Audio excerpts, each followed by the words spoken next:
இதோ உம்முடைய பிள்ளைகள் எந்த இடத்துல எல்லாம் தலை குனிந்து, ஐயோ என் சொந்தம், என் உடன்பிறப்பு, என் தாய், என் தகப்பன் என்னையே கூப்பிடலையே, என்னை எந்த ஒரு நல்ல காரியத்திற்கும், எந்த ஒரு நல்ல விஷயத்திற்கும், என்ன எந்த ஒரு நல்ல பங்கனுக்கும் என்ன கூப்பிட மாட்டாங்களே, நான் என்னை ஒதுக்கி வைத்திருக்கிறாங்களே, என்னை வேதனைப்படுத்துகிறேன் என்று கலங்கி வேதனையோடு இருக்கிற அன்பு தேவ பிள்ளைகளுக்கு இப்பொழுது இயேசுவின் நாமத்தினால் ஒரு அன்பு சமாதானம் உண்டாவதாக ராஜா.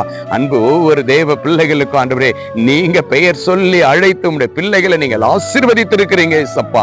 எங்கெல்லாம் தலை குனிந்தார்களோ, எங்கெல்லாம் வெறுமையா இருந்தார்களோ, எங்கெல்லாம் கலக்கத்தோடு இருந்தார்களோ, அந்த இடத்துல எல்லாவற்றிலும் மீண்டும் உடைய பிள்ளைகளை நீங்கள் உயர்ந்த அடைக்கலத்துல வைத்து உடைய பிள்ளைகளை நீங்கள் ஆசீர்வதிக்க போவதற்காக நன்றி. கர்த்தர் மீட்புறமா இருக்கிற இரட்சகர் இயேசு கிறிஸ்துவின் நாமத்தினால் ஜெபிக்கிறேன் நல்ல பிதாவே. ஆமென், ஆமென், ஆமென். Praise the Lord. God bless you. கர்த்தர் உங்களை ஆசீர்வதிப்பார். சோர்ந்து போகாதீங்க. இயேசப்பா உங்களை நிச்சயமா பெயர் சொல்லி அழைக்கிற தேவனாய் இருக்கிறார். God bless you.